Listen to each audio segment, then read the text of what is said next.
dunia dan seisinya ini bagi Allah tak sama nilainya dengan sebelah sayap lalat. Barang siapa yang beramal untuk akhiratnya, Allah akan cukupkan baginya urusan dunia. Sayati zamanun 'alan nasi as-sabiru fihim qalqabit al-jamarah. Akan ada satu masa di akhir zaman yang berpegang teguh dengan agamanya seperti orang yang sedang memegang bara api.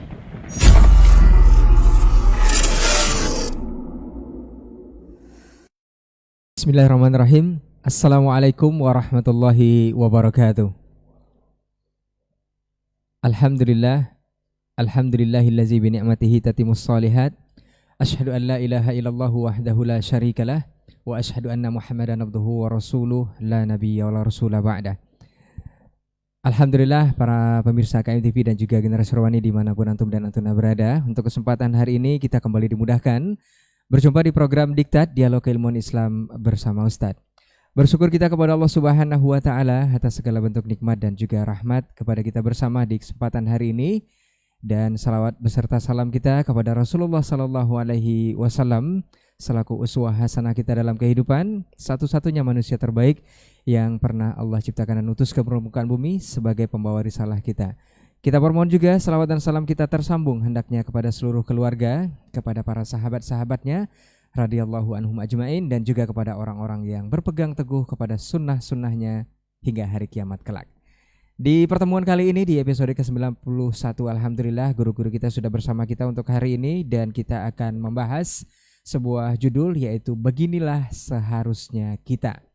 Seperti apa dan bagaimana nanti insya Allah selama lebih kurang 1 jam ke depan kita akan berbincang bersama guru kita, masing-masing kita akan dengarkan penjelasan dari beliau. Dan seperti biasa nanti di sesi akhir jika waktu memungkinkan, antum bisa mengirimkan pertanyaan di pesan singkat melalui WhatsApp di 082174909911. Baik, kita sapa dulu guru kita yang sudah hadir untuk hari ini bersama kita. Ada guru kita Ustaz Dr. Dasman Yahya Ma'ali LCMA Hafizahullah Ta'ala. Assalamualaikum Ustaz. Bagaimana kabarnya Ustaz? Alhamdulillah Ustaz ya. Sabahun Nur Ustaz. Mudah-mudahan Ustaz dan keluarga senantiasa dijaga Allah. Kemudian ada guru kita Ustaz Dr. Hidayatullah Ismail LCMA Hafizahullah Ta'ala. Assalamualaikum Ustaz. Sehat Ustaz ya? Alhamdulillah bekhair. Dan juga ada guru kita Ustaz Dr. Helmi Basri LCMA Hafizahullah Ta'ala. Assalamualaikum Ustaz. Sehat Ustaz ya? Alhamdulillah bekhair. Mudah-mudahan guru-guru kita senantiasa dijaga Allah Tabaraka wa Ta'ala dan juga keluarga. Dan kita bermohon juga untuk seluruh kaum muslimin dan pemirsa ataupun yang mendengarkan kita melalui 91,1 FM Radio Robani Merajut Ilmu dan Peradaban, senantiasa dalam rahmat dan lindungan Allah Tabaraka wa Ta'ala. Tapi pemirsa dan juga pendengar, kita akan langsung saja mendengarkan bahasan kita untuk hari ini. Seperti biasa, kita mohon kesediaan guru kita Ustaz Dr. Dasman Yahya Ma'ali LCMA Hafizahullah Ta'ala. Falyatafadhal mashkura Ustaz. Bismillahirrahmanirrahim. Assalamualaikum warahmatullahi wabarakatuh. Alhamdulillahillazi khalaqa fasawwa wallazi qaddara fahada ahsa kulla syai'in adada.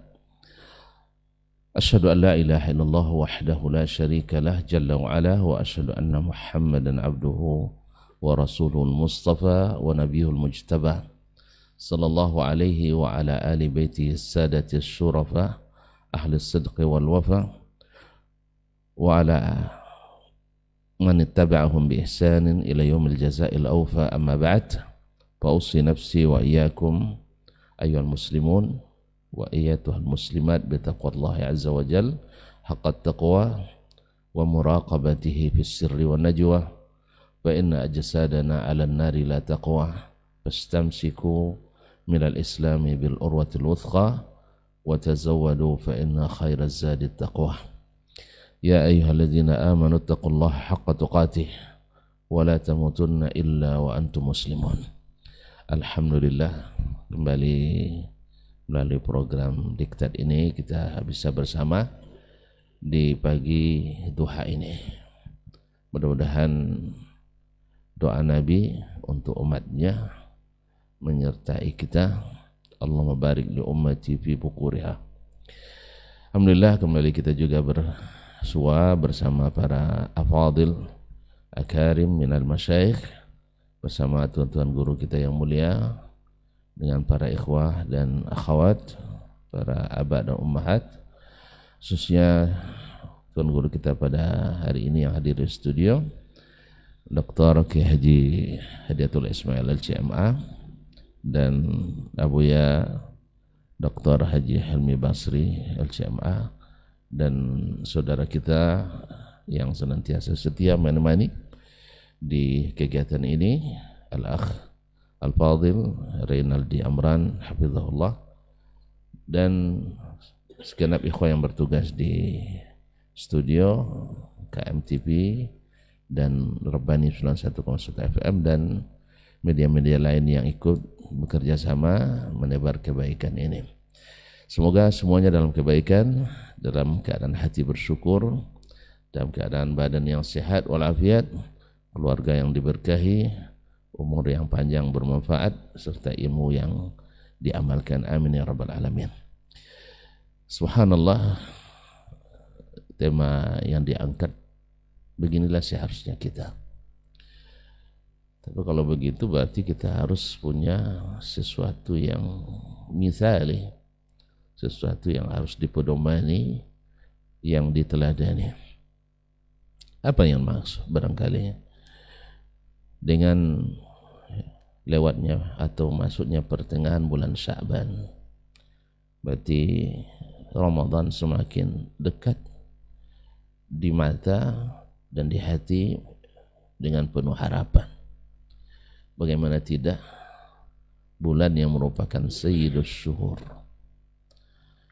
bulan yang di dalamnya penuh dengan rahmat min Rabbil Alamin, bulan di mana pintu-pintu surga dibuka seluas-luasnya dan pintu-pintu neraka ditutup serapat-rapatnya. Para syaitan Allah belenggu sehingga tidak sampai dan mampu mengganggu, memperdaya orang-orang beriman seperti di hari-hari atau di bulan-bulan biasa. Subhanallah, cahaya Al-Quran menerangi, petunjuk sunnah diikuti, dan rumah-rumah Allah Subhanahu wa ta'ala terang benderang dengan berbagai kegiatan, mulai daripada salat fardu berjamaah sampai ditutup dengan salat sunnah tarawih bersama-sama. Semuanya menghadap kepada Allah Tabaraka wa ta'ala, mengharap mudah-mudahan bagian dari yang mereka diterima dan mencapai titel yang tinggi, yaitu at-taqwa. Ya ayyuhalladzina amanu kutiba alaikumus siyam kama kutiba alal ladzina min qablikum la'allakum tattaqun. Hai orang-orang yang beriman, telah diwajibkan kepadamu berpuasa seperti mana dulu telah diwajibkan kepada orang-orang yang sebelummu agar kamu bertakwa. At-taqwa adalah martabat termulia, martabat tertinggi, dan dengannya pintu-pintu surga dibuka. Surga Allah ciptakan bagi hamba-hambanya yang bertakwa, dan puasa adalah jalan menuju ketakwaan itu. Dan puasa adalah sedekat-dekat jalan dan cara untuk menggapai nilai takwa yang Allah sebut, inna akramakum indallahi atqakum. Sesungguhnya yang paling mulia di antaramu adalah yang paling bertakwa di antaramu. Dengan sebanyak jenis manusia, warna kulit, dan bahasa, ada beragam adat istiadat dan budaya, itu tidak membuat orang lebih baik dan lebih tinggi kecuali dengan ketakwaan.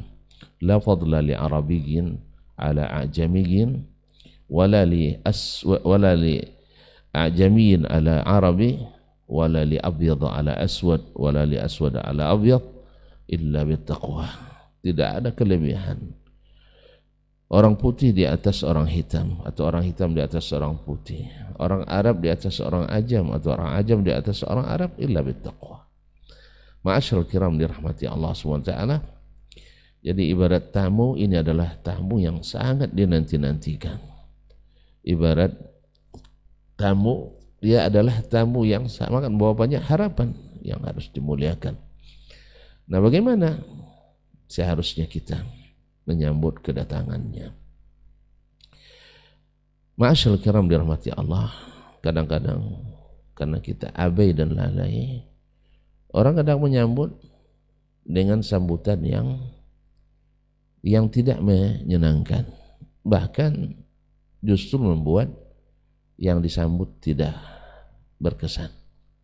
Oleh sebab itu, orang yang tahu dan orang yang ingin sukses, ingin selamat, ingin mendapat apa yang diharap, tentu akan bertanya, apa yang disukai oleh sang tamu, apa yang diinginkannya dari kita.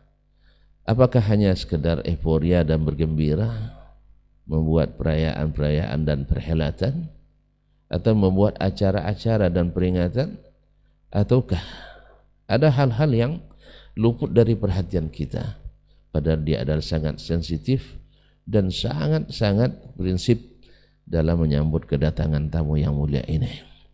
Oleh itu, tentu kita perlu belajar kepada para pendahulu yang telah sukses, yang dijamin oleh Allah Subhanahu wa taala dan Rasulnya sallallahu alaihi wasallam, dan dibuktikan secara fakta dan sejarah bahwa mereka adalah orang-orang yang benar-benar berkesan dan diterima dalam menyambut bulan Ramadan.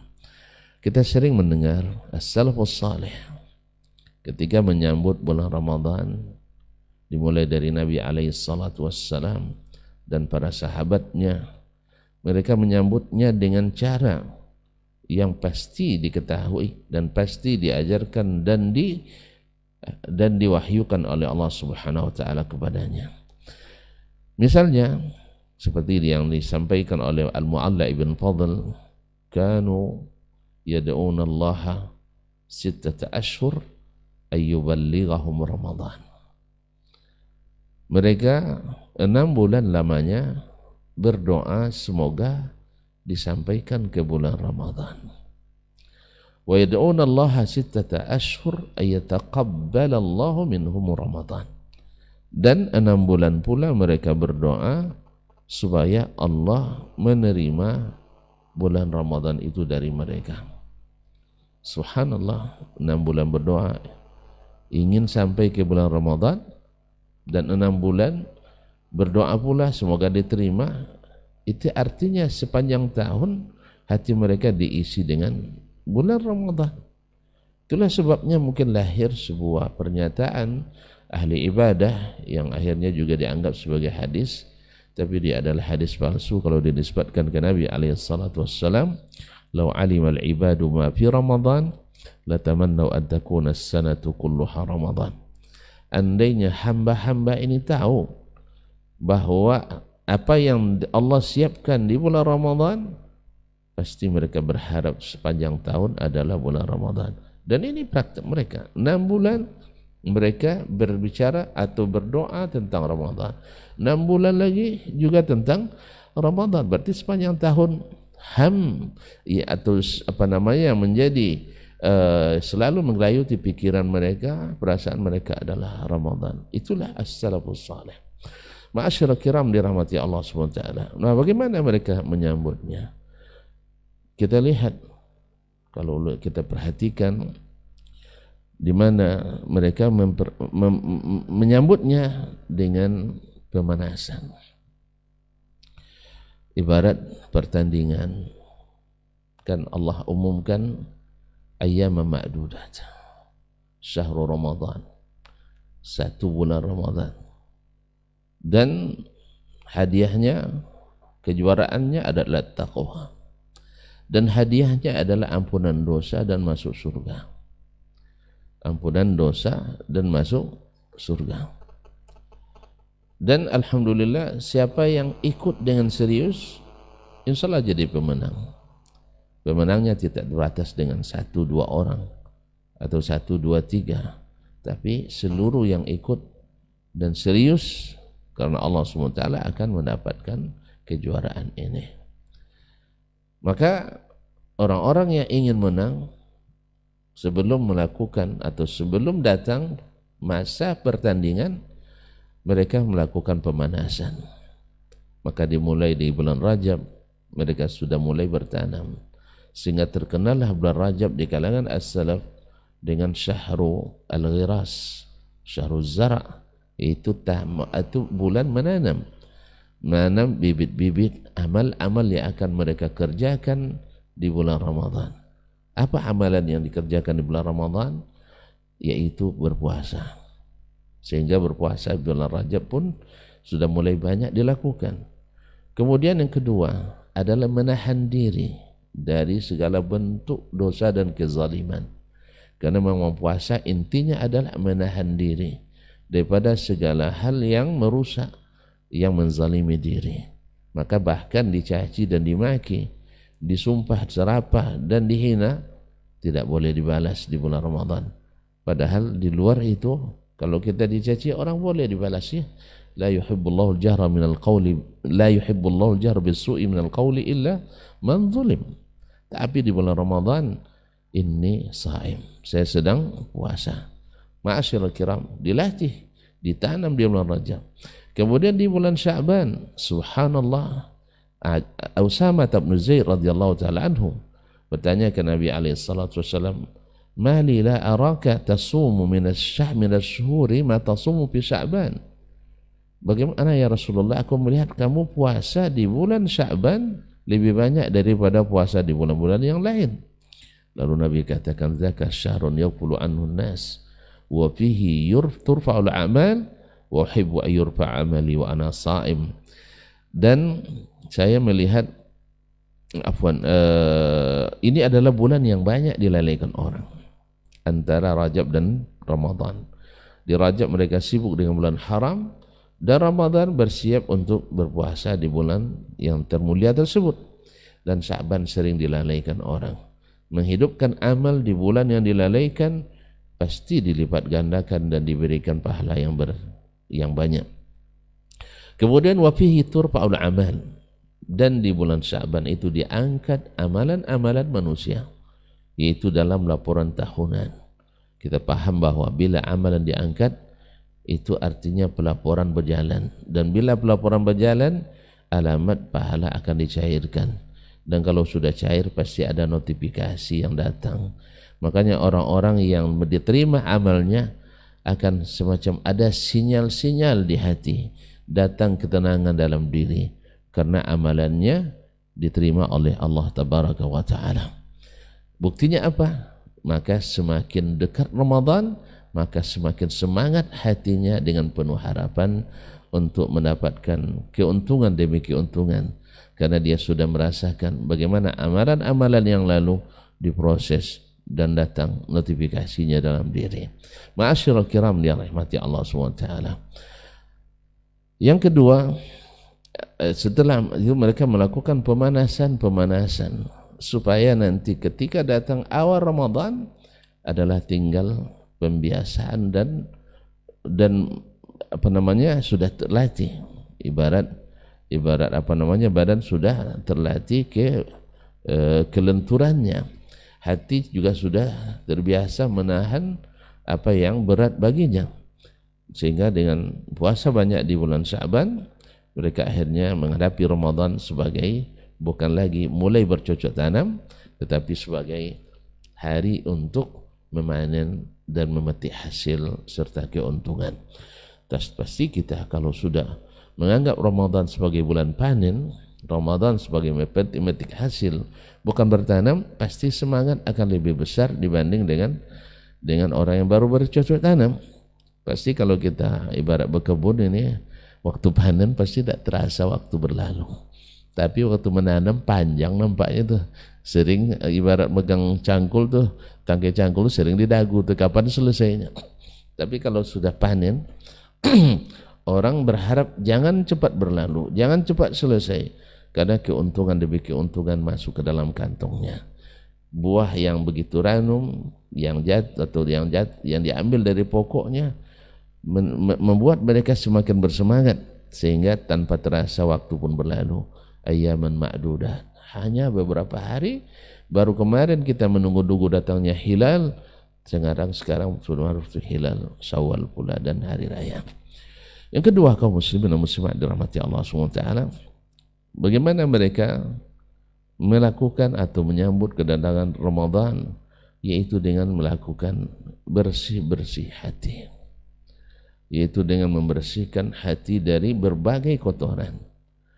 Kalau dari dosa dengan bertaubatun nasuha, dan kalau kesalahan sesama hamba dengan saling mengikhlaskan atau memberikan ini. Di situ isyarat dalam hadis yang disebutkan atau diriwayatkan insyaallah dengan derajat yang hasan dari Abu Umamah, bahwa Nabi SAW mengatakan idza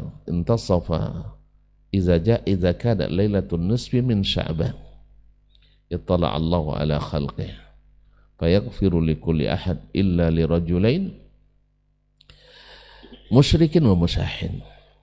Apabila datang malam pertengahan bulan Sya'ban, Allah memperhatikan para hambanya lalu mengampuni setiap orang kecuali 2 orang. Artinya 2 jenis orang.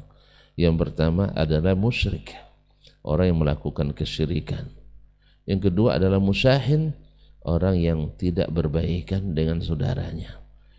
Berarti 2 hal ini adalah yang mengotori hati.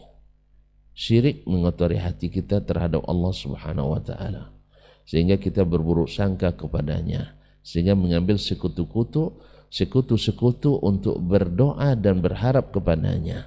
Pada Allah Subhanahu wa taala tidak membutuhkan itu semua. Berarti kita telah menzaliminya karena hati yang tidak bersih kepadanya.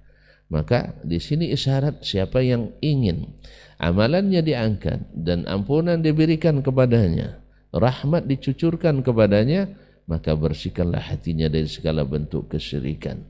Tidak ada doa kecuali langsung kepada Allah. Tidak ada melalui perantara siapapun orangnya. Tidak ada harapan kecuali langsung disampaikan pada Allah. Tidak dikait-kaitkan dengan siapapun hamba-hamba dan makhluk Allah yang juga tidak punya kuasa apa-apa. Yang mencintai hanya kepada Allah SWT, tidak melalui orang-orang lain yang dijadikan sebagai tandingan-tandingan Allah SWT. Selama ini tidak dilakukan, maka tidak akan mendapatkan ampunan. Yang kedua adalah orang yang tidak bersih hatinya kepada para hamba Allah, yaitu senantiasa tidak bersih kepada hamba Allah. Di dalamnya ada hiqd, ada kebencian, di dalamnya ada bugh, ada ketidaksenangan, di dalam ada hasad, iri dan dengki, di dalamnya ada dendam, kesumat. Maka oleh sebab itu orang-orang yang masih ada kotoran dan noda hati dalam dirinya, dia tidak akan menghadapi Ramadan kecuali dengan beban-beban yang berat. Beban-beban yang berat. Dia berada di sisi ingin dosanya diampuni, tapi dia sendiri tidak mau mengampuni.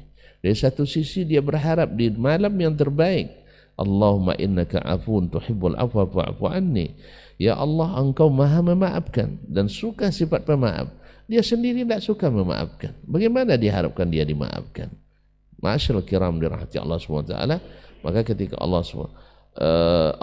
mengingatkan kita, wal ya'fu wal yasfahu ala tuhibbun ayyaghfirallahu lakum. Hendaklah mereka memaafkan, hendaklah mereka menghilangkan bekas-bekas kesalahan itu dalam hatinya. Apakah mereka tidak ingin Allah mengampuni mereka?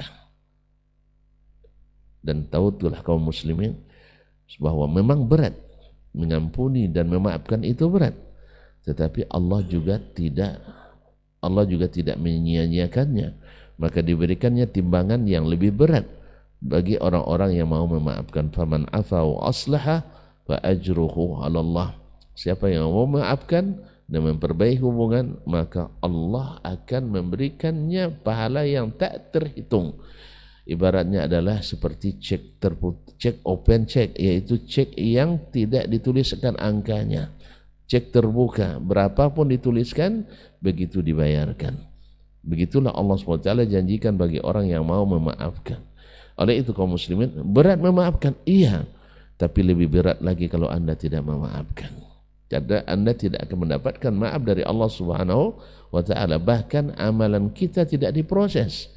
Ketika para malaikat melaporkan amalan kita di Senin dan Khamis, ada yang melaporkan, ya Rabbana inna fulanan bainahu wa baina akhi syahna. Ya Allah, antara si fulan dengan si fulan ada perselisihan Kata Allah SWT, amhiluhum hatta yastalihah. Tunda proses pelaporan amalnya sampai keduanya berbaikan kembali. Dua abdallahuma, yang paling abdal di antara keduanya, awwaluhuma yabda'u bis salam. Siapa yang pertama memulaikan salam. Oleh itu, kaum muslimin, kaum muslimat yang dirahmati Allah SWT, dan sekarang kita berazam dan berikrar pada Allah SWT, ya Allah, siapapun dari hamba-hambamu yang menzalimi diriku atau mengambil hakku atau benci kepadaku, maka aku berikan dan aku jual ini semuanya kepadamu, dan aku maafkan mereka dari segala kesalahan itu.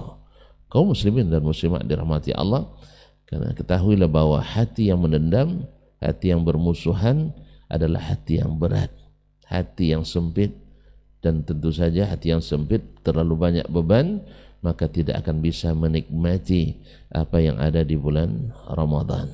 Ma'asyiral kiram dirahmati Allah.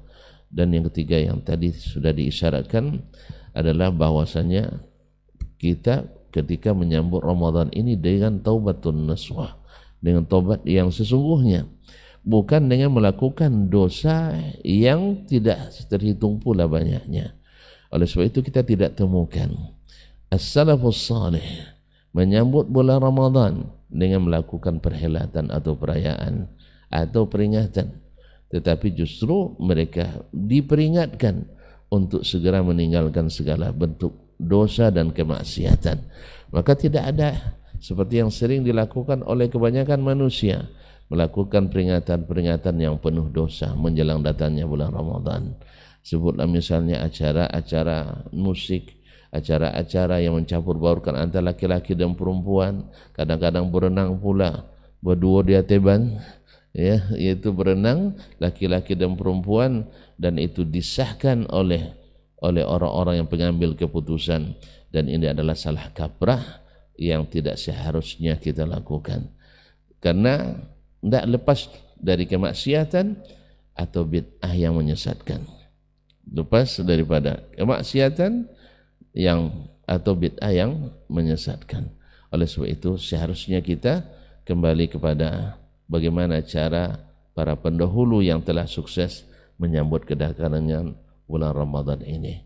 Dan yang keempat adalah mempersiapkan diri dengan niat yang ikhlas, dengan niat yang tulus, bahwasanya Ramadan ini harus lebih baik daripada Ramadan-Ramadan sebelumnya. Dan kita tidak tahu apakah ini yang terakhir, atau mungkin kita tidak sampai di bulan Ramadan. Maka dimulai dengan niat, karena niatul mu'min khairum min amalih. Niat seorang mukmin itu lebih baik daripada amalnya. Bahkan Allah berikan seseorang dengan niat yang baik sesuatu yang belum sempat dia amalkan. Maka dari sekarang mari kita berniat untuk menjadikan Ramadan ini sebagai musim kebaikan yang lebih baik daripada yang pernah kita kerjakan. Baiklah kaum muslimin dan muslimat dirahmati Allah SWT, dan jangan lupa bahwa ilmu adalah penerang, dia adalah petunjuk supaya kita tidak salah dalam melakukan. Karena sesungguhnya amal yang diterima adalah dengan dua syarat: ikhlas karena Allah, kemudian sesuai dengan apa yang Allah inginkan, bukan sesuai dengan keputusan para pengurus masjid atau penyelenggara acara, tidak, karena mereka tidak bisa memberikan pahala. Bahkan mereka sendiri harus diperhitungkan nanti di hadapan Allah Subhanahu wa taala. Maka amalan yang dilakukan harus berdasarkan ilmu, berdasarkan syariat yang telah ditetapkan oleh Allah dan Rasulnya sallallahu alaihi wasallam, bukan hal yang diada-adakan oleh orang dengan berbagai subuhan. Oleh sebab itu laksanakanlah segala rangkaian amalia Ramadan sesuai dengan apa yang telah dituntunkan oleh Rasulullah sallallahu alaihi wasallam dan para as-salafus salih, para sahabat radhiyallahu taala anhum, para tabi'in yang mengikuti dengan baik. Dan oleh sebab itu maka banyaklah belajar tentang sunnah-sunnah Nabi dalam menjalani bulan Ramadan ini. Mudah-mudahan kita menghidupkannya seperti yang dihidupkan oleh mereka, dan untuk itu barangkali akan lebih dijabarkan oleh para masyayikh setelah ini bagaimana seharusnya kita menjalani Ramadan, dan barangkali juga Dr. Helmi akan membahas bagaimana seharusnya Ramadan membuktikan kepada kita dalam perilaku orang-orang yang menjalani Ramadan tersebut. Wabillahi taufiq hidayah. Mohon maaf dan terima kasih. Saya kembalikan pada saudara Quray. Wassalamualaikum warahmatullahi wabarakatuh. Waalaikumsalam warahmatullahi wabarakatuh. Taib, barakallahu fiik, jazakallahu khairan untuk pendahuluannya di materi kita kesempatan hari ini. Selanjutnya kita akan dengarkan dari guru kita Ustaz Dr. Hidayatullah Ismail LCMA hafizahullah taala. Falyatafaddal mashkur Ustaz. Assalamualaikum warahmatullahi wabarakatuh. Alhamdulillah rabbil alamin. Wassalatu wassalamu ala ashrafil mursalin Nabiyyina wa habibina Muhammadin wa ala alihi wa ashabihi ajma'in.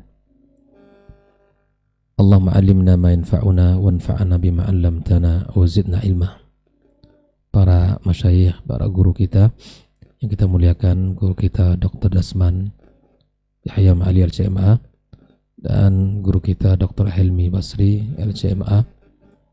Semoga Allah senantiasa menjaga guru-guru kita, Allah berikan kesehatan, Allah berikan taufik dalam menjalankan dakwah, Allah berkahi harta dan keluarga mereka, serta seluruh ikhwah yang hadir di studio, saudara Rai dan Adnan, dan kaum muslimin dan muslimat dimanapun berada yang mengikuti kajian kita pada pagi ini. Mudah-mudahan Allah Subhanahu wa Ta'ala selalu menjaga kita dan merahmati kita. Bersyukur pada Allah Subhanahu wa Ta'ala atas segala kesempatan yang Allah berikan kepada kita, pintu-pintu kebaikan yang senantiasa Allah mudahkan, yang semoga ini menjadi kebaikan yang tercatat di sisinya. Allah jadikan dalam timbangan hasanat kita di hari kiamat kelak. Kemudian kita tak lupa bersalawat kepada Rasulullah sallallahu alaihi wasallam. Allahumma salli wa sallim wa barik ala Muhammad. Semoga kita mendapatkan syafaatnya pada hari kiamat kelak, dan juga termasuk orang-orang yang mendapatkan kesempatan untuk minum di telaganya. Betapa banyak orang yang ingin, tapi ada orang-orang yang akan diusir dari sana. Semoga kita termasuk orang-orang yang mendapatkan kesempatan itu. Ikhwafillah rahmatullah. Tadi guru kita Dr. Dasman telah menjelaskan panjang lebar dan disertai bagaimana cara menyambut bulan suci Ramadan, yang semoga itu menjadi bekal bagi kita bersama untuk menyambut tamu yang agung itu. Bahwa bulan Ramadan, jika kita bandingkan atau di antara bulan-bulan yang lain, itu ibarat seperti Nabi Yusuf di antara saudara-saudaranya, di mana Nabi Yusuf alaihissalam dengan satu kalimat yang ia katakan, la tathriba alaikumul yaum yaghfirullahu lakum wa huwa arhamur rahimin. Allah ampunkan seluruh dosa saudara-saudaranya yang telah menzalimi dia, yang telah menyakiti dia.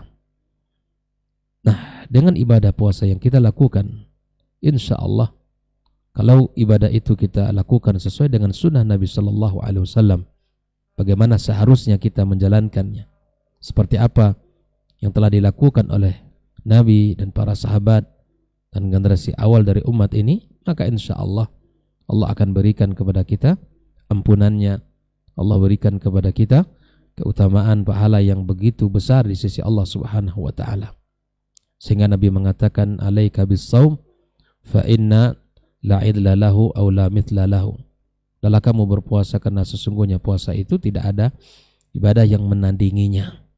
Ya, keutamaannya sangat luar biasa, pahalanya sangat tinggi, sehingga Allah Subhanahu wa Ta'ala menisbatkan bahwa puasa itu kepada dirinya, ya, dan saya akan memberikan ganjarannya, kata Allah Subhanahu wa Ta'ala. Maka sesungguhnya ibadah puasa ibadah yang sangat agung. Dia merupakan rukun Islam kita yang mesti kita tunaikan dalam kehidupan kita.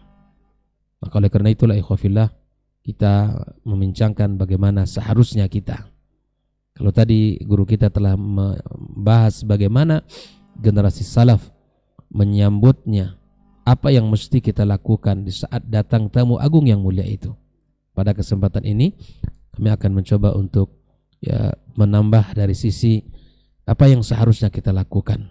Bagaimana mereka menjalani puasa itu, bagaimana mereka ya mengikuti atau menunaikan ibadah puasa itu dengan semestinya.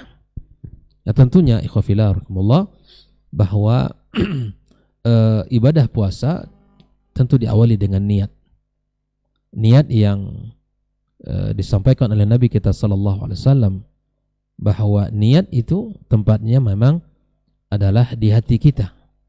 Ya, di hati kita di mana seseorang mulai berniat. Kata Nabi SAW, man lam yubayyitis siyam qabla al-fajr fala siyamalah. Jadi kita berniat di malam hari. Jadi saat kita sebelum tidur misalnya, atau di saat kita sudah terbangun dan kita berazam bertekad untuk sahur, itu adalah salah satu niat yang insyaallah telah menjadi bukti bahwa kita ingin berpuasa. Nah, berbeda dengan puasa sunnah. Puasa sunnah boleh bagi kita bila mana setelah fajar, ya kita tidak makan, tidak minum sebelum kita atau sebelum azan, misalnya, atau setelah azan kita tidak makan dan minum, maka bila mana kita berkeinginan untuk berpuasa, maka kita boleh melanjutkan hal itu, seperti mana Nabi SAW lakukan dalam kehidupannya. Namun berbeda dengan puasa Ramadan, puasa yang mesti kita ya niatkan ya di malam harinya, dan itu di dalam hati kita. Oleh karenanya ikhwafillah rahimakumullah, ini mesti kita lakukan ya sebelum fajar. Nah, setelah itu tentu kita dalam kehidupan, hal yang pertama yang kita lakukan di dalam beribadah puasa adalah kita bersahur. Ya, sahur itu Nabi menganjurkan kepada kita, tasahharu fa inna fis sahuri barakah. Ya, karena makan sahur itu makan yang berkah, maka kita bersahur. Ya. Dan Nabi SAW telah menyebutkan, ni'ma sahuril mu'min at-tamar. Ya, sebaik-baik sahur bagi orang beriman adalah at-tamar. Nah, ini yang harus kita persiapkan di rumah kita. Alhamdulillah hari ini untuk mendapatkan tamar sangat mudah. Ya, dengan berbagai jenisnya, dengan berbagai bentuknya sudah sangat mudah bagi kita. Maka usahakan ya kurma itu ada di rumah kita, dan kita sempatkan untuk ya makan sahur seperti mana Nabi SAW sampaikan tadi di dalam sabdanya. Maka mukmin bersahur. Pertama adalah niat sebelum kita qabla al-fajar. Yang kedua, kita melaksanakan sahur karena perintah Nabi SAW. Nah, waktu sahur ini yang mesti kita juga perhatikan. Ya, waktu sahur itu ya adalah waktu yang singkat antara menjelang azan, antara mabaina al-khamsin al-ayah. Nabi SAW bersahur sampai ada yang mengatakan, di antara mengatakan bahwa ini sudah masuk waktu fajar. Artinya bahwa Nabi itu mengakhirkan sahurnya sampai waktu menjelang azan 10 atau 20 menit menjelang azan subuh. Jadi sahur bukan di pertengahan malam, bukan pulang tarawih sahur gitu, bukan. Ya, atau bangun di jam 1 sahur. Tapi sunnahnya adalah mengakhirkan sahur. Sehingga di antara ungkapan para salaf adalah, para sahabat Nabi SAW adalah abta'un nasi sahara, mereka yang paling lambat bersahur. Maka sahurlah ya dengan kurma, dengan diakhirkan. Ya silakan bila ditambah dengan makan makanan yang lain. Nah, hal yang perlu kita cermati ikhwafillah, di waktu sahur ini waktu yang barokah. Waktu sahur ini waktu yang doa mustajab. Doa ya sangat mustajab. Maka oleh karena itu kita sebagai keluarga muslim, keluarga yang menjaga ibadah puasa ini, jangan sampai tergoda.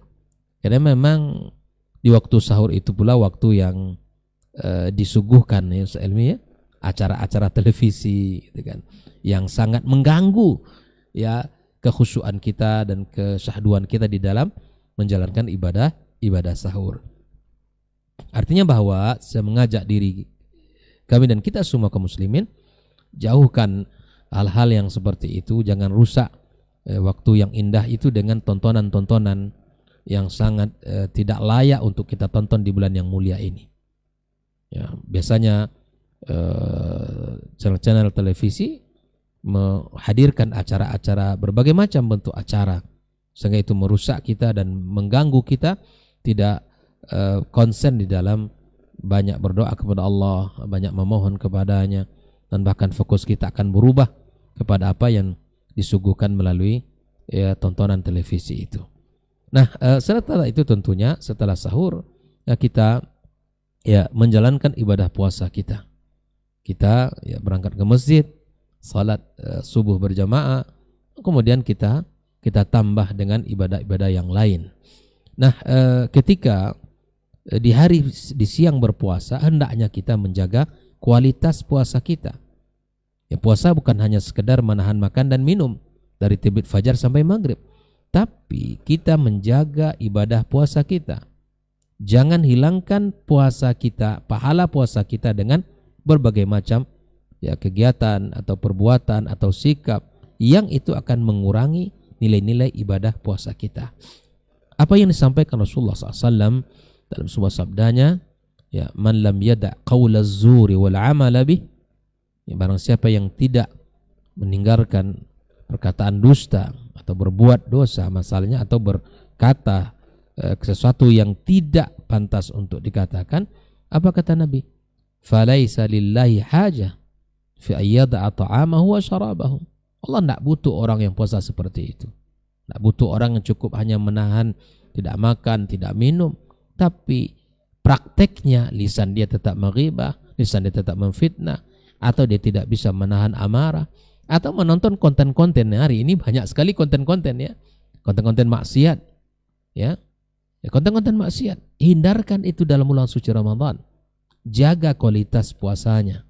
Jangan hanya puasa seperti puasa orang awam, menjalankan puasa dengan hanya menahan makan dan minum, enggak. Tapi menjaga kualitas puasanya dengan menjaga matanya, dengan menjaga telinganya, dengan menjaga hatinya, dan semuanya. Kita jaga lisannya. Yang kedua, bahwa di hari-hari puasa, di siang puasa, kita menjaga diri di samping menjaga diri dari perbuatan-perbuatan dosa dan maksiat, kita juga dianjurkan untuk memperbanyak ibadah-ibadah lain. Seperti apa? Tilawatil Quran, kita memperbanyak zikir, memperbanyak tasbih, dilengkapi dengan salat duhanya misalnya. Dan kita ketika azan, beberapa menit sebelum azan kita sudah berada di masjid, kita qabliyah, menjelang azan, menjelang salat kita berdoa, kita membaca Al-Quran. Begitu seterusnya. Setelah salat zuhur kita salat ba'diyah dan menambah bacaan Al-Quran kita sampai waktu asar dan sampai waktu maghrib tiba. Nah, hindari di dalam bulan atau hari-hari puasa itu untuk tidur atau istirahat berlebih-lebihan.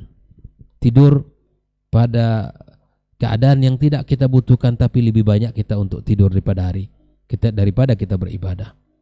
Ini hal-hal yang mesti kita hindari. Ramadan bulan fastabiqul khairat, bulan kita berlomba-lomba, bulan kita saling mengejar kebaikan insyaallah subhanahu wa ta'ala.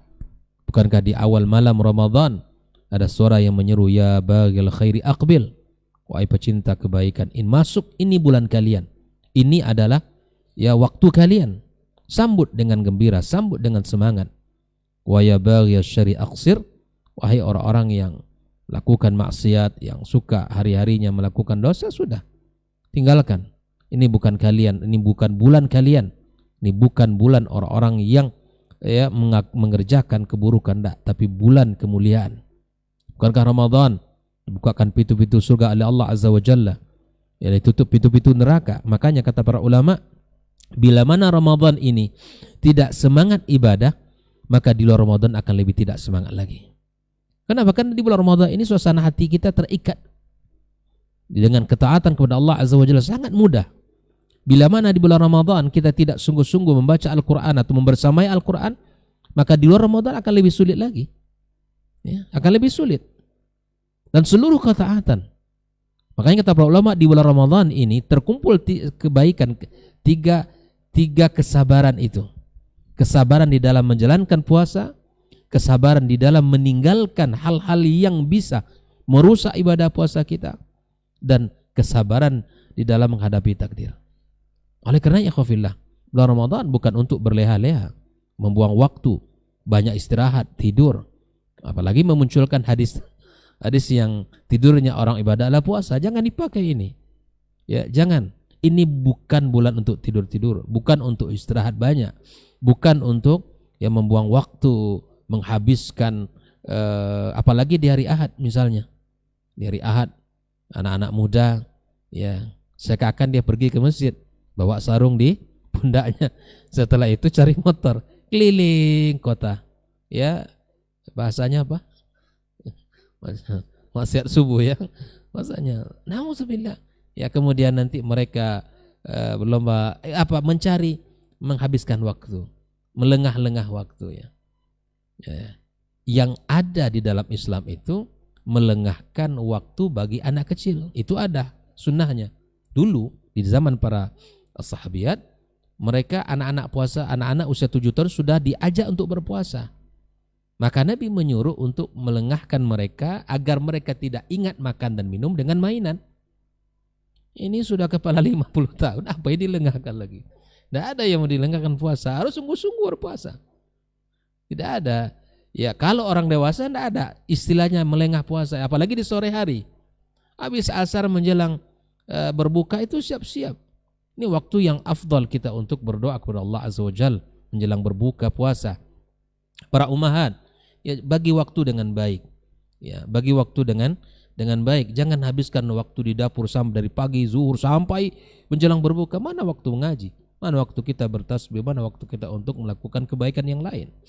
Ya, usahakan menjelang iftar kita sudah siap, kita sudah ready untuk apa? Untuk bersama-sama aja keluarga. Ini momen keluarga untuk membangun kebersamaan, keakraban. Ya, di hadapan hidangan berbuka puasa kita sama-sama. Kita ajak anak puasa, kita ajak anak kita berdoa kepada Allah Azza wa Jalla. Maka oleh karena itu ikhwafillah, bulan Ramadan bulan fastabiqul khairat, untuk kita ya saling menguatkan, mengingatkan antara kita dan pasangan kita dan anak-anak kita, di mana kita ya bulan ini bukan bulan untuk membuang-buang waktu dengan banyak istirahat, tapi menjaga ibadah kualitas puasa dengan apa? Dengan menjaga diri dari perbuatan dosa dan maksiat, serta menabung kebaikan-kebaikan insyaallah subhanahu wa ta'ala. Nah, setelah satu hari kita lewati dengan baik maksimal, maka masuklah kita waktu berbuka. Waktu berbuka adalah waktu yang berbeda dengan waktu sahur. Sahur diakhirkan, namun berbuka itu disegerakan. Nah, tapi tentu segeranya itu setelah azan maghrib. Jangan kemudian menyegerakan berbuka sebelum masuk maghrib. Nah, kepada seluruh saya menghimbau kepada seluruh pengurus masjid yang hari ini memakai jam digital itu, tolong diperhatikan, di-set betul jamnya, karena memang jam digital itu terus berubah-berubah ya. Set, lihat, karena memang di sebagian masjid ada yang cepat 2 menit, ada 3 menit, ada yang lambat 2 menit dan seterusnya. Sesuaikan dengan waktu yang hari ini, sehingga nanti jangan merugikan kaum muslimin. Ya, sudah azan sebelum waktunya. Ini sangat fatal bagi mereka yang berpuasa. Oleh karenanya saya menghimbau kepada seluruh pengurus masjid yang hari ini memakai jam digital sebagai ya melihat waktu tanda masuknya maghrib atau waktu salat, maka perhatikan, set ulang atau dilihat apakah sudah tepat ya waktu salat itu dengan waktu yang ada pada jam itu. Karena ada sebagian orang ketika berbunyi itu tanda maghrib, padahal terkadang lebih cepat 2 menit atau 3 menit. Ini terjadi dalam kehidupan kita. Bapak masjid sudah azan, ini masih lama belum azan, atau ini lambat azan, ini lebih cepat dan seterusnya, sehingga ini menjadi hal yang mengganggu. Oleh karenanya kita segerakan berbuka itu seperti Nabi katakan ya, la yazalun nasu bi khair ma ajjalul fitr. Kita dalam kebaikan selama apa? Selama kita menyegerakan berbuka. Dan para sahabat, mereka orang yang paling lambat bersahur dan orang yang paling cepat di dalam bersahur. Apa yang paling afdal di saat kita berbuka adalah tamar. Karena Nabi SAW yuftir ala rutabat. Pertama rutab, ya, cari rutab, simpan di rumahnya, ya, sebagai bentuk ittiba kepada Nabi SAW. Kenapa? Nabi bukanya dengan rutab. Fa'ilam yajid fa'ala tamarat. Kalau tidak ada rutab, maka berbuka dengan tamar. Ya, 1, atau 2 atau 3, ya kalau pilih dengan ganjil. Ya itu ta'jil ya, makanya disebut orang ya hal yang ringan dulu berpuasa. Kalau tidak ada rutab, tidak ada tamar, tidak ada rutab, maka berbuka dengan air. Ini yang paling disunahkan. Berbuka dengan air. Ya, ini yang dianjurkan. Air putih diminum seperti mana Nabi SAW berbuka dengan air putih. Ya. Nah, oleh karena itu ikhwafillah, ini perlu diperhatikan ya untuk supaya bahwa ibadah kita ini betul-betul ala ya apa yang disampaikan, bagaimana semestinya kita hadirkan di keluarga itu rutab. Ya. Ta'jil ya ini sekedar kita bermakan membatalkan puasa lalu kita salat. Nah, setelah itu ya baru kita makan lagi. Karena kalau dihabiskan semuanya ya sampai Isya belum habis makanan itu kan begitu. Semuanya ada. Orang muslim kan begitu. Kita hari ini kalau masalah makan, dan ini juga hal yang perlu kita lakukan. Persiapan kita ini persiapan ruhi kita, ilmu kita, iman kita. Ya, bukanlah waktu berbuka itu ajang untuk kita melampiaskan seluruh keinginan. Hari ini satu hari nggak makan. Makanya disuruh Nabi kita berlatih di bulan Sa'ban ini berpuasa. Melatih berpuasa agar ketika Ramadan tiba, kita sudah terbiasa dan tidak menjadi hal yang pokok adalah makanan. Ya, kalau kita tidak punya target di dalam Ramadan ini, maka yang menjadi pikiran kita apa buka puasa hari, makanan apa yang kita ingat, ya kan? Makanan apa yang harus kita hidangkan gitu. Itu hal yang terkadang mengganggu gitu. Ya, Nabi SAW orang yang paling sederhana di dalam makan, orang yang paling sederhana di dalam berbuka. Maka ikuti Nabi SAW. Ya, ikuti Nabi kita alaihi salatu wassalam di dalam bab yang seperti ini juga. Sederhana sekali di dalam bab makanan itu. Maka yang diminum adalah air putih kemudian dicampur dengan kurma. Oleh karena itu ikhwafillah, jangan dijadikan waktu berbuka itu adalah seperti orang ingin melampiaskan hari ini tak makan saya harus makan semuanya. Akibatnya apa? Ya, susah berdiri. Badan ngantuk, badan lelah, mata ngantuk. Akhirnya tak berangkat tarawih. Padahal Nabi SAW telah mengatakan, ya, man qama ramadhana imanan wa ihtisaban ghufira lahu ma taqaddama min dzambih. Orang yang berpuasa dan kemudian mereka qiyam Ramadan ya dengan iman dan ihtisab kepada Allah, maka kemudian dia mendapatkan ampunan ya dari Allah Azza wa Jalla dosa yang telah lewat. Ahibati fillah, segerakan berbukalah dengan rutab, kalau tidak ada dengan tamar, kalau tidak ada dengan air putih. Nah, baru yang lain ya. Baru dengan yang lain, kolak pisangnya, dengan bubur kacang dan seterusnya. Baru dengan yang lainnya. Nah, setelah itu apa? Ya kita ya segera untuk salat, kemudian mempersiapkan diri untuk qiyam tarawih. Ya kita salat ya, melaksanakan qiyam tarawih. Nah, tarawih ini adalah ibadah yang memang termasuk yang dianjurkan, yang disunnahkan, dan ini adalah ibadah yang sangat menonjol, qiyam. Nah, oleh karena itu saya mengimbau diri saya dan kita semua para jemaah kaum muslimin dan muslimat, tarawih ini bukan ajang untuk cepat-cepatan selesai. Bukan ajang untuk siapa yang dulu ya selesai. Carilah tempat salat yang mana kita menikmati. Kita sedang bermunajat kepada Allah Subhanahu wa taala. Ya, sedang bermunajat. Cari tempat salat yang kita menikmati, ya bacaannya, kemudian tenang rakaatnya, kita nyaman. Ya kan? Nah, biasanya setiap Ramadan tuh viral itu video-video kan? Ya macam-macam, yang satu Al-Fatihah satu nafasnya, kemudian rakaatnya cuman dengan 23 rakaat, lalu kemudian hanya sekian menit. Ini bukan ini kita cari gitu. Kita sedang ibadah.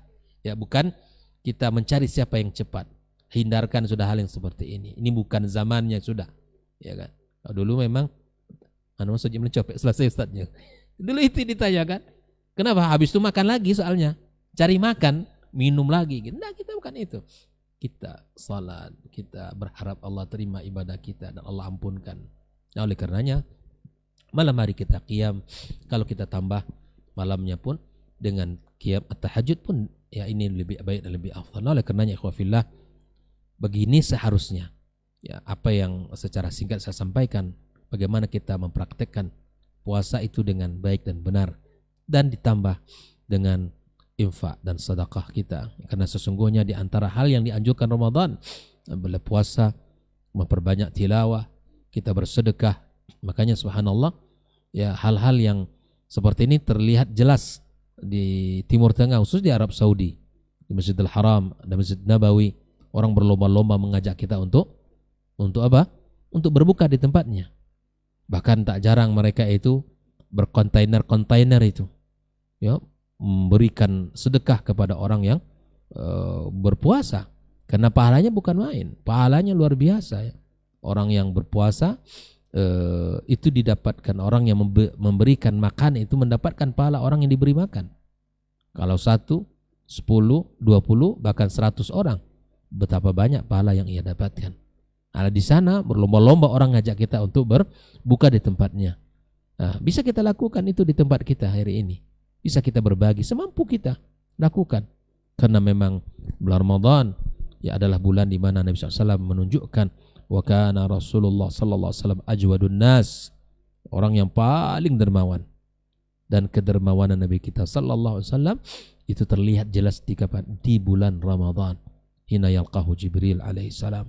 Itu terlihat bagaimana kedermawanan Nabi kita sallallahu alaihi wasallam. Oleh karenanya perbanyak tilawatul Quran, perbanyak untuk kita bersedekah di bulan Ramadan, memperbanyak ya qiyam di bulan Ramadan, memperbanyak kita menjaga diri di dalam menjalankan ibadah-ibadah Allah Azza wa Jalla. Maka bila mana ini kita lakukan, insya Allah inilah ibadah yang seharusnya semestinya kita kerjakan, dan mudah-mudahan Allah Subhanahu wa taala menerimanya dan menjadikannya nanti kita termasuk orang-orang ketika berpisah dengan Ramadan, kita termasuk orang-orang yang ya mendapatkan ampunan Allah Subhanahu wa taala.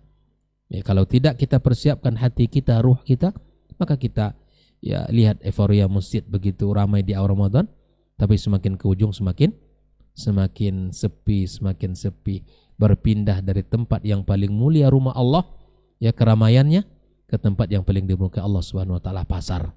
Padahal Ramadan di akhirnya itu adalah puncak-puncaknya. Nabi SAW yang memberikan ya contoh keteladanan bagi kita, memutuskan hubungannya dengan dunia 10 hari, dan dia ya di dalam berada di rumah Allah Subhanahu wa taala. Nah, semoga kita bisa mengikutinya dan bisa menjadikan hidup kita ya sepenuhnya mencintai Rasulullah SAW ya, dan mengikuti sunnah Nabi kita sallallahu alaihi wasallam, terutama dalam ibadah puasa. Wabillahi taufik, demikian yang bisa Anda sampaikan. Barakallahu fikum. Assalamualaikum warahmatullahi wabarakatuh. Waalaikumsalam warahmatullahi wabarakatuh. Baik, barakallahu fiik, jazakallahu khairan. Untuk lanjutannya kita akan sempurnakan dengan mendengarkan berikutnya dari guru kita Ustaz Dr. Helmi Basri LCMA hafizahullah taala. Falyatafadhal masykur Ustaz. Bismillahirrahmanirrahim. Assalamualaikum warahmatullahi wabarakatuh. Alhamdulillah, wassalatu wassalamu ala Rasulillah wa ala alihi wa sahbihi wa mawala. Ikhwati fillah, para pendengar, para pemirsa dimanapun berada, pantas kita untuk bersyukur kepada Allah Subhanahu wa taala. Pada pagi hari ini kita kembali bisa dipertemukan dengan guru-guru kita, Dr. Dasman, Dr. Hidayatullah, dalam sebuah acara yang kita sebut dengan Diktat. Mudah-mudahan ini adalah waktu yang diberkahi insyaallah, waktu yang bisa membuat iman kita bisa bertambah dan membuat ilmu kita juga bisa bertambah. Ketika kita menambah ilmu, maka tidak boleh hanya berhenti pada sebatas ilmu saja, tapi haruslah hendaknya ilmu itu dituangkan dalam bentuk perbuatan di keseharian kita. Semoga Allah Subhanahu wa taala selalu memberikan kita kesehatan, kesempatan, semangat iman untuk tetap memperbanyak amal soleh, apalagi ketika nanti kita dipanjangkan umur kita oleh Allah sampai memasuki bulan Ramadan.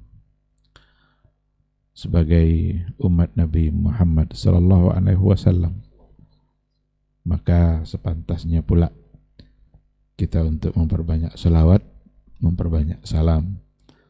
Allahumma salli ala Muhammad wa ala ali Muhammad.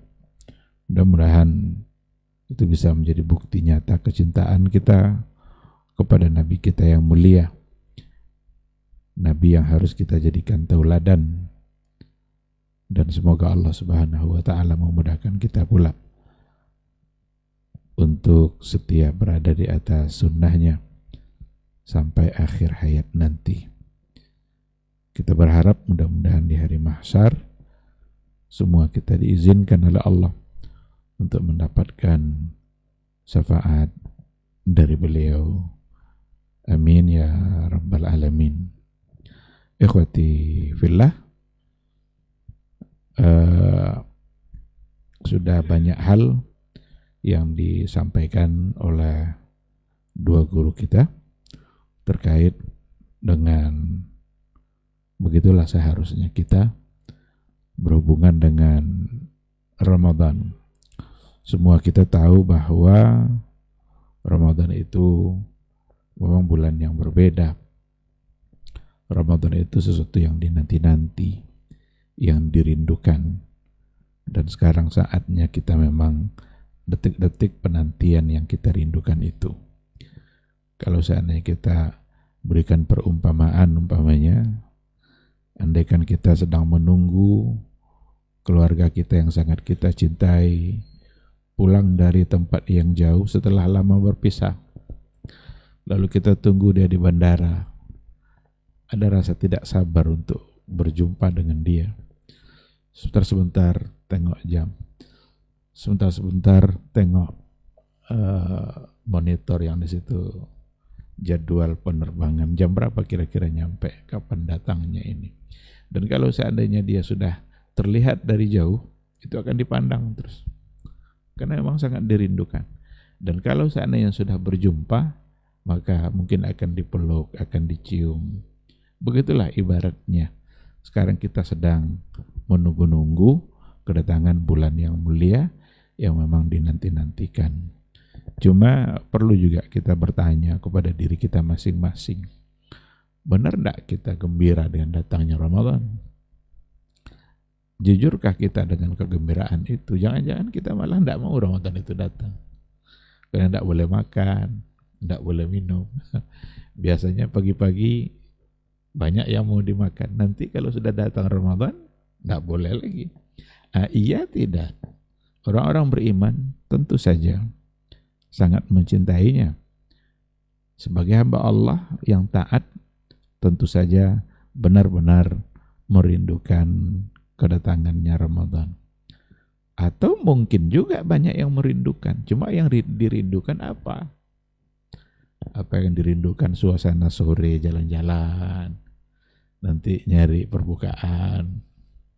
Atau yang dirindukan suasana subuh yang kayak dokter kita tadi, letakkan sarung di leher, di pundak, kemudian malala kemana-mana. Orang seharusnya baca Quran, tetapi yang dilakukan justru bukan itu. Maka mari sama-sama kita sebagai ayah mungkin perlu mengingatkan anak-anak kita agar mereka tidak terjebak kepada hal-hal yang memang tidak bermanfaat. Nah, tapi kalau benar-benar sebagai orang beriman, yang dirindukannya tentu saja adalah suasana yang ada di dalam Ramadan, yang semuanya itu membimbing dan mengarahkan kita menuju keampunan Allah Subhanahu wa ta'ala, menuju ridha Allah Subhanahu wa ta'ala. Kita ini adalah orang-orang yang banyak dosa, dan kita semua adalah mengharapkan agar dosa kita itu diampuni. Maka Ramadan itu adalah peluang, kesempatan memang untuk diampuni semua dosa-dosa yang telah kita lakukan. Kalau sudah diampuni dosa-dosa kita, maka mudah-mudahan dengan demikian kita mendapatkan surga. Itulah sebabnya kalau kita tengok hadis-hadis yang berkaitan dengan Ramadan, itu kecenderungannya memang untuk mendapatkan ampunan itu. Karena ampunan itu syarat untuk mendapatkan surga. Man shama ramadhana imanan wahtisaban ghufira lahu. Siapa yang mengerjakan puasa penuh iman, penuh harap, ghufira lahu, diampuni. Berarti tujuannya untuk diampuni. Nanti ada man qama ramadhana ghufira lahu, diampuni lagi. Ada lagi man qama lailatal qadri ghufira lahu. Pokoknya ujung-ujungnya ghufira. Dalam Al-Qur'an wa bil ashari hum yastaghfirun. Dan di waktu sahur mereka beristighfar. Berarti memohon ampun lagi. Jadi semua adalah kaitannya dengan keampunan. Sebab keampunan itu adalah syarat mutlak untuk mendapatkan surga. Tidak mungkin orang yang tidak diampuni Allah lalu masuk ke dalam surganya.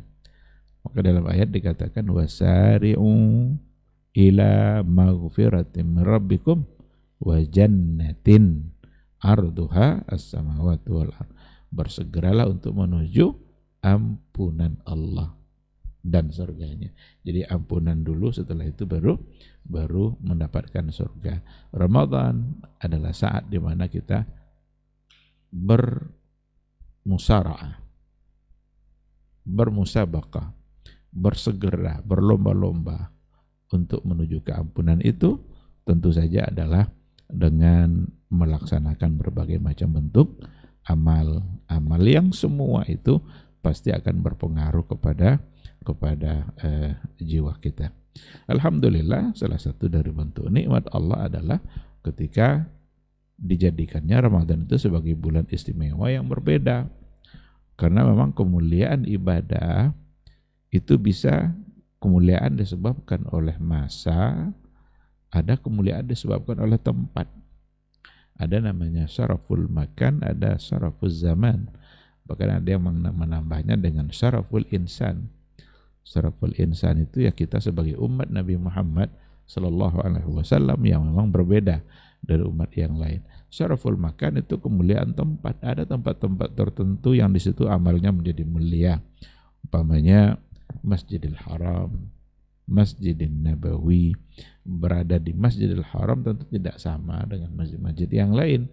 Syaraful makan, ada tempat-tempat yang ketika kita sampai di tempat itu, maka amal ibadah akan menjadi berlipat ganda. Cuma bisa saja kita bisa saja ada orang yang mungkin tidak mendapatkan kemuliaan tempat.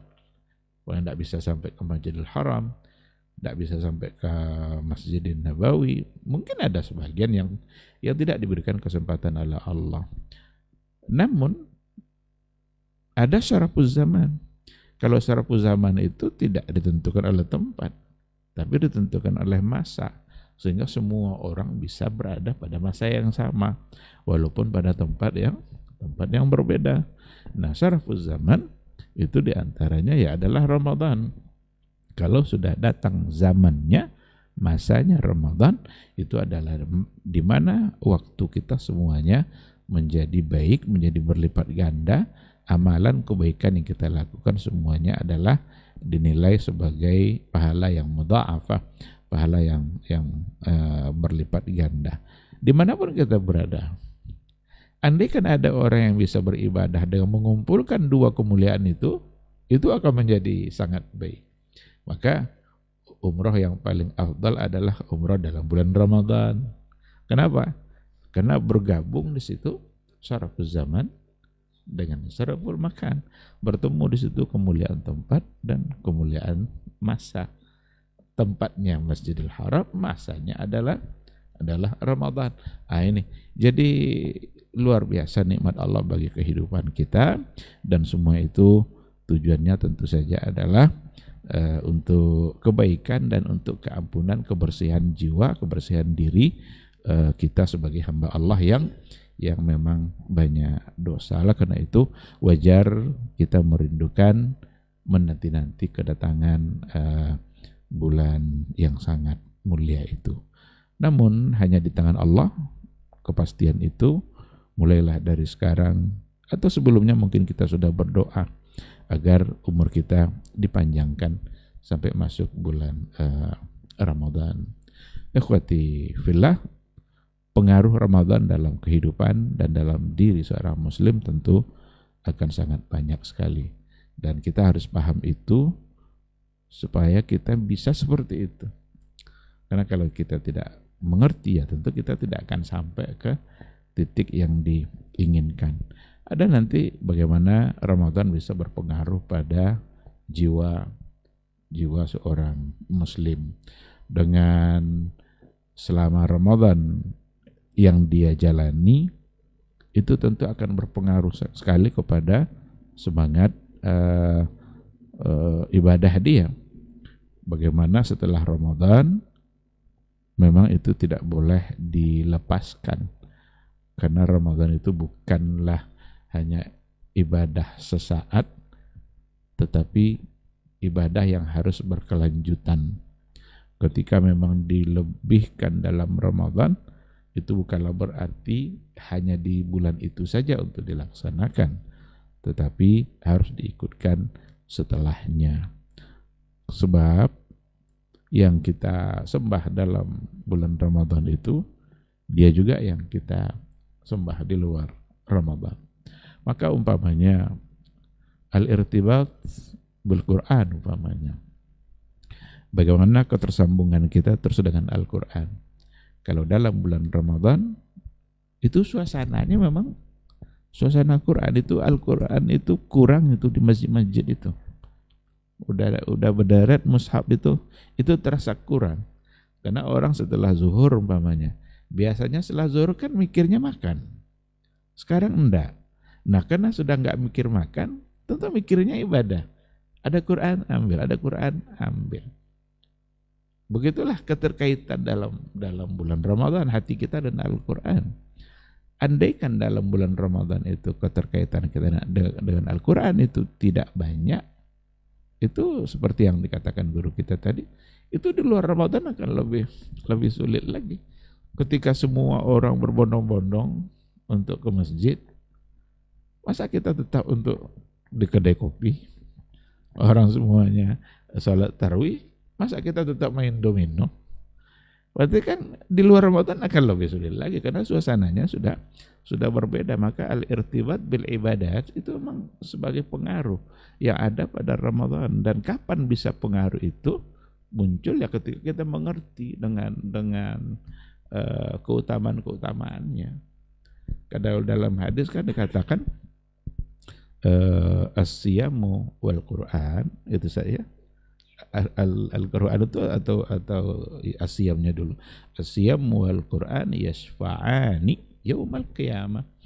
Al-Quran dan siyam dan puasa itu dua-duanya nanti akan memberikan syafaat pada hari akhir. Itu Quran itu menjadi saksi di hadapan Allah atas kebaikan orang yang membacanya. Apa kata puasa? Ya Rabbi mana'tuhu anit ta'am fasyafi'ni fihi.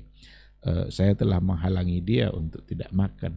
Gara-gara saya dia tinggalkan makan, dia tidak minum. Fasyafi'ni fihi, maka jadikan saya syafaat bagi dia pada hari ini. Jadi puasa itu bisa berbicara dia. Nah ini tidak perlu kita akal-akal, ini mana mulutnya puasa itu. Berarti puasa bisa punya sifat kalam juga kan. Ini tidak usah ditanya-tanya yang gitu-gitu tuh. Ini kalau itu yang ditanya nanti ini ndak nih itu jadinya kan ditolak pula nanti puasa bisa bicara. Sebagaimana Mu'tazilah menolak Allah berbicara kan, karena dikiranya setiap yang berbicara itu mesti begini, mesti begini. Ini puasa dia ngomong, bacaan Quran itu ternyata juga mana'tuhu anin naum gitu saja. Aku gara-gara saya nih katanya dia tidak tidur. Gara-gara dia baca Quran, dia dia tidak tidur, fasyafi'ni fi, maka jadikan saya syafaat. Maka ketika datang bulan Syam dan digabungkan dengan Al-Quran, maka ini dua-duanya menjadi sesuatu yang sangat luar biasa. Bahkan ini diantara yang akan memberikan syafaat. Apakah bacaan Quran memberi syafaat itu hanya bacaan dalam Ramadan? Tidak. Di luar Ramadan kalau kita baca Quran, ya berarti bisa untuk menambah peluang-peluang untuk mendapatkan kebaikan dan mendapatkan syafaat. Nah, oleh karena itu ini begitulah seharusnya kita. Dengan datangnya bulan Ramadan, maka dia akan melatih berbagai macam bentuk kebaikan-kebaikan dan ibadah yang harus terus ada, berbekas, tidak boleh lepas setelah Ramadan itu meninggalkan kita. Gitu juga dengan hal-hal yang lain, al-irtibatu bil istighfar, bagaimana senantiasa terikat dan istighfar. Nabi saja dikatakan dalam sehari beliau itu beristighfar bisa 100 kali. Nabi, coba, orang yang sudah diampuni dosanya, orang yang terpelihara dari dosa, tapi justru dia beristighfar 100 kali dalam sehari. Apakah hanya dalam Ramadan saja? Enggak. Ramadan tentu akan menjadi lebih lagi, karena memang itu detik-detik waktu semuanya adalah untuk memohon keampunan dari Allah Subhanahu wa taala.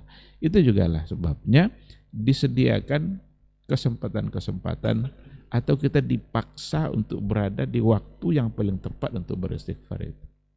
Mungkin aja ada orang yang setahun tidak pernah berada di waktu sahur, kecuali dalam Ramadan.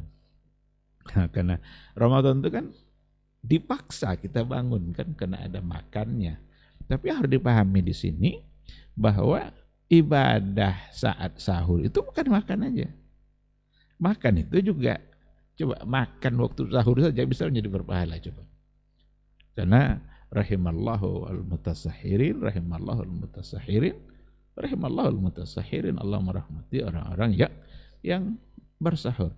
Nah, tetapi jangan habiskan waktu hanya untuk makan dan minum saja. Itulah yang ada pada ayat tadi, wabil asharihum yastaghfirun, dan di waktu sahur mereka beristighfar. Berarti di antara ibadah yang paling tepat untuk dilakukan saat kita di waktu sahur adalah beristighfar. Itu di sepertiga malam terakhir, pada bagian akhirnya itu yang sangat tepat untuk kita memohon ampun kepada Allah Subhanahu wa taala. Nah, ketika kita di bulan Ramadan, kita berada di waktu itu. Mungkin saja di luar Ramadan, seperti yang saya katakan tadi, kita tidak ada bangun-bangun, kecuali saat azan umpamanya. Ada orang yang begadang, lambat tidur, lalu bangunnya saat azan. Berarti kan lewat waktu sahur. Tapi dalam Ramadan, kita dipaksa agar berada pada waktu yang baik itu. Tinggal lagi kita, apakah kita mengerti bahwa kita berada pada waktu yang terbaik itu atau tidak. Kalau memang kita sudah mengerti, tentu kita akan mengamalkan untuk melakukan ibadah-ibadah sebaik mungkin. Ada al-irtibat bid-doa. Bagaimana kita harus selalu terkait jiwa kita dengan doa. Ramadan itu juga syahrud doa. Ramadan itu adalah bulan doa. Bahkan salah satu dari doa yang mustajabah itu yang puasa tadi. Ada tiga doa yang tidak ditolak, seperti doa orang musafir, doa orang yang terzalimi, dan doa orang yang sedang berpuasa. Oleh karena itulah, kalau memang doa orang yang sedang berpuasa itu doa yang didengarkan dan dikabulkan oleh Allah, maka berapa lama kita berpuasa itu? Semakin ke ujung semakin baik. Maka yang paling tepat adalah pada akhirnya. Karena Ibnul Qayyim al-Jauziyah juga itu pernah memberikan gambaran yang waktu-waktu yang terbaik itu selalu ada pada bagian akhir. Umpama semalam, kapan yang paling terbaik? Itu bagian akhir dari malam. siang kapan terbaik, itu bagian akhirnya juga. Maka Ramadan pada bagian akhirnya menjelang berbuka itu justru adalah saat-saat di mana yang terbaik. Cuma ya seperti tadi itu, kita sering kalah oleh keadaan. Itu banyak kali yang membuat pikiran kita berpindah kepada hal yang lain. Ngabuburit kah namanya? Apa namanya? Ngabuburit itu kan melengah-lengah kan kayak tadi itu kan, pergilah mana-mana dulu. Pas nanti menjelang buka nyampe di rumah, itu kan hal-hal yang memang sangat melalaikan. Maka bagian akhir itu pula yang baik. Ramadan sendiri dari secara keseluruhan kapan yang paling baiknya? Kan bagian akhir juga. Karena akhir itu memang saat menentukan. Ini perumpamaan yang dahsyat dari guru kita, ibarat pacu kuda gitu ya. Kalau sudah sampai pada bagian akhir, itu kuda itu tidak ada lagi cerita itu. Pasti akan mengerahkan semua kekuatannya. Karena ini finish ini paling menentukan. Nah, maka ketika dikatakan sebagai syahrul doa, maka kita juga harus al-irtibat bid-doa, dan ini adalah tauhid yang paling tepat untuk membuktikan akidah kita kepada Allah. Maka doa itu adalah inti dari ibadah. Doa huwal ibadah, atau doa mukhul ibadah. Doa itulah intisari dari ibadah. Nah, ketika kita selalu terikat dengan Allah dalam doa-doa kita, itu kita sedang menunjukkan kelemahan kita. Itulah sebabnya kita tidak boleh meminta kecuali hanya kepada Allah. Tidak boleh kita berdoa kepada selain Allah, karena kita sedang menghinakan diri kita kepada Dia yang sama hinanya dengan kita. Meminta kepada paranormal, dukun, kuburan, orang-orang keramat yang dianggap keramat, padahal tidak ada tuh orang-orang keramat itu yang sudah mati. Dia sama hinanya dengan kita. Kan sama-sama manusia, sama-sama banyak dosa. Apakah orang-orang keramat itu tidak ada dosanya? Banyak. Semua kita punya dosa yang sangat banyak. Maka kita hanya pantas untuk menghinakan diri kita kepada yang maha mulia, yang maha dalam segala-galanya, itulah Allah Subhanahu wa taala. Jadi ikhwati fillah, memang akan banyak sekali nanti pengaruh ibadah Ramadan, baik pada jiwa kita, pada pemikiran kita, pada emosi kita. Ramadan akan sangat berpengaruh supaya emosi kita terkendali. Maka hadis yang disampaikan guru kita tadi, kalau ada orang yang ngajak untuk berkelahi, ngajak untuk berantam, kul inni sha'im, saya sedang puasa, jangan ajak-ajak saya. Tapi jangan pula dikasih alasnya, kalau mau juga nanti habis buka. Kalau mau juga nanti habis buka, itu enggak, karena ketika di puasanya ditolak, harus berpengaruh pada jiwanya, sampai setelah puasa pun dia akan tetap terkendali emosinya. Kejujuran itu bagian dari bagaimana Ramadan memang membangun kejujuran itu, dan hal-hal yang lain yang sekira tentu akan sangat banyak sekali.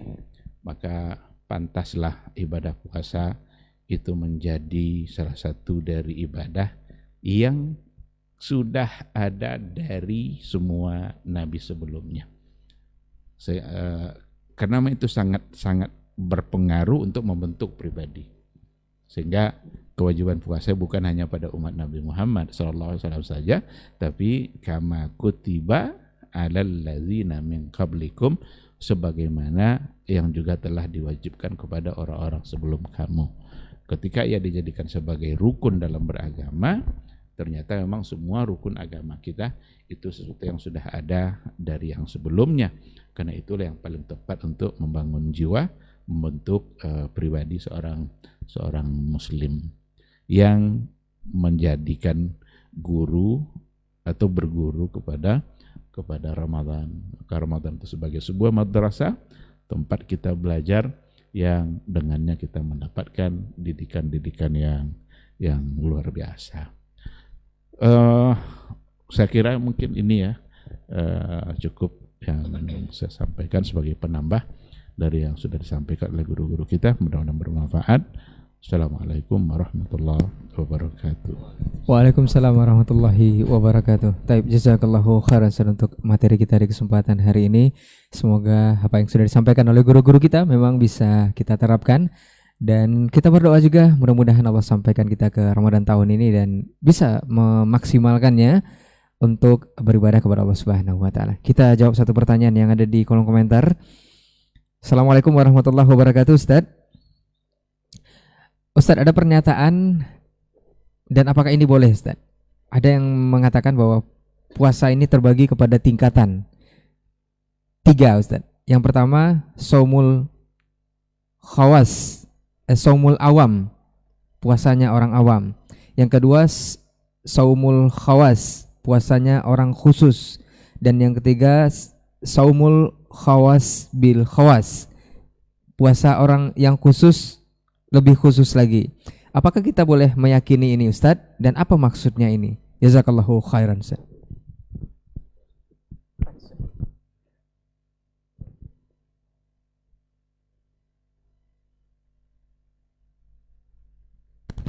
Bismillah wassalatu wassalamu ala rasulillah wa ala ahlihi wa sahbihi wa mawalah wa ba'd. Puasa pada asalnya kan memang untuk orang-orang khusus, karena yang dipanggil adalah memang orang-orang hebat. Ya ayyuhalladzina amanu, hai orang-orang yang beriman. Jadi sebenarnya secara langsung memang sudah tereliminasi yang tidak beriman, karena naik peringkat menjadi yang tertinggi, yaitu la'allakum tattaqun. Jadi yang ikut puasa ini memang para nominator semua. Makanya aneh heran kalau di bulan puasa banyak yang tidak puasa.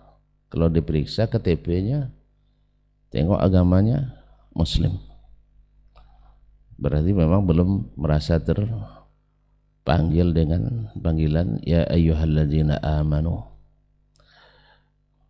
Kemudian juga Nabi katakan man shama ramadhana imanan wa ihtisaban, siapa yang puasa Ramadan karena iman, yaitu membenarkan itu adalah perintah Allah dan membenarkan bahwa itu adalah syariat Allah yang harus dikerjakan, wahtisaban, dan berharap hanya kepada Allah balasannya. Kalau terpuji, Allah yang muji. Kalau disanjung, Allah yang nyanjung, bukan selain Allah Subhanahu wa taala. Apa yang didapatkan? Ghufira lahu ma taqaddama min dzambih, diampuni dosa yang telah lalu. Nah, ini puasa yang pada hakikatnya. Nah, adapun yang dimaksud puasa awam, orang-orang awam, bukan awam ya, awam. Kadang-kadang tercampur orang dengan awam dengan awam. Kalau orang awam itu ada dari amma menjadi awamu, yang bertasydid itu adalah mimnya, yaitu masyarakat umum. Tapi kalau awam itu dari amma ya umum, itu beda lagi maknanya. Itu orang-orang yang bertekad keras. Jadi kalau bilang orang awam bukan orang awam. Memang ada nama Zubair bin Awam ya, tapi bukan maknanya orang awam, tidak, orang yang bertekad keras. Jadi orang awam atau puasa orang awam maknanya adalah puasa yang hanya sekedar menahan haus dan lapar, ya, menahan haus dan lapar, dan tidak diisi dengan hal-hal yang lebih daripada itu. Maka ini disebut oleh sebagian ulama sebagai puasa orang awam. Kemudian ada puasa khawas, itu puasa orang-orang khusus. Itu bukan hanya sekedar menahan daripada hal-hal yang membatalkan, tetapi ada yang lebih daripada itu. Ini masuk ke khawas.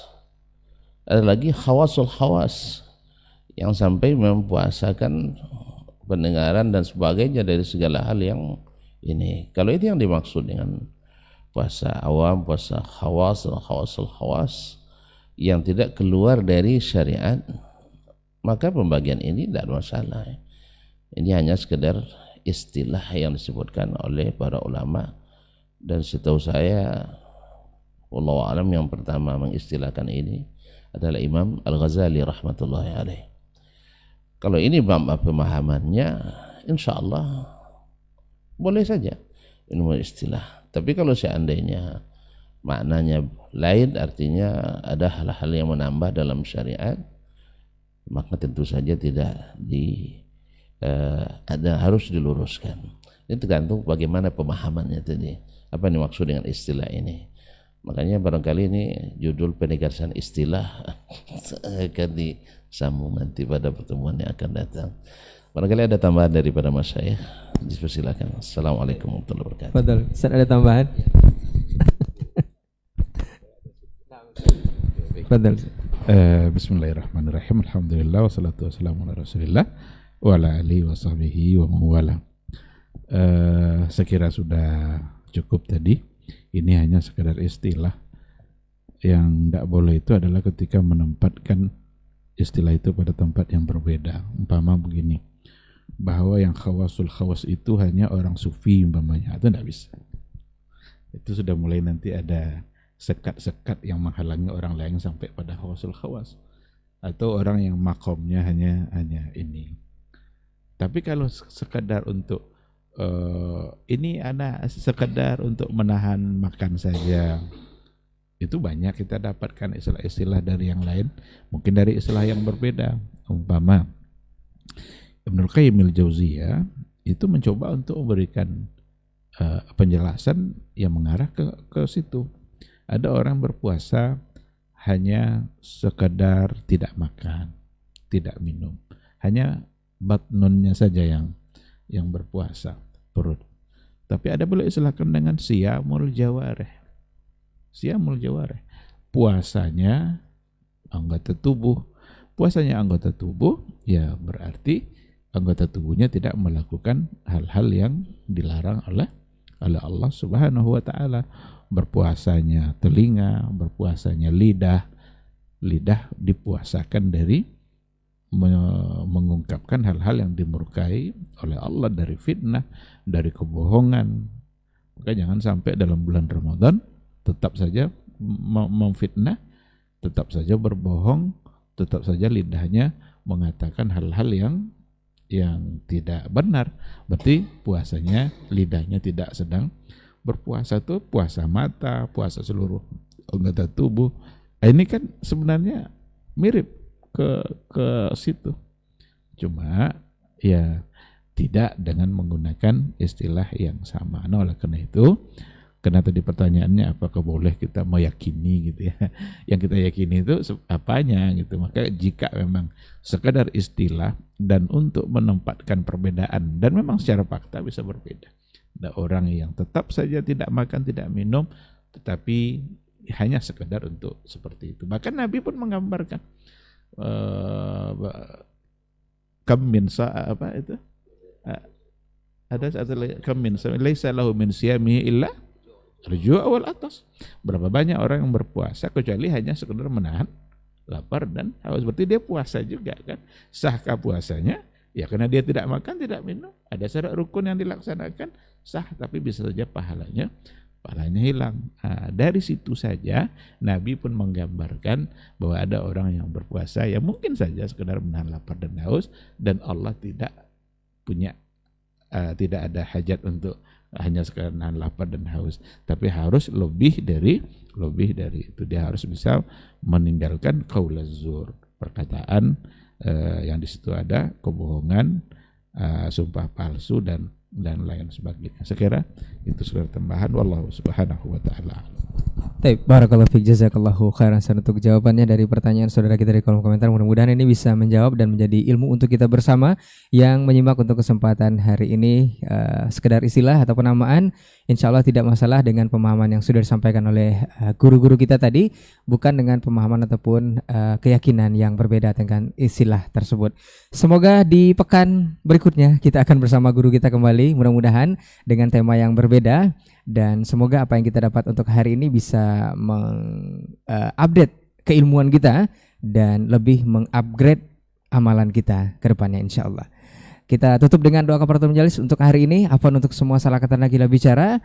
Subhanakallahumma wa bihamdika asyhadu an la ilaha illa anta astaghfiruka wa atubu ilaik. Wassalamualaikum warahmatullahi wabarakatuh.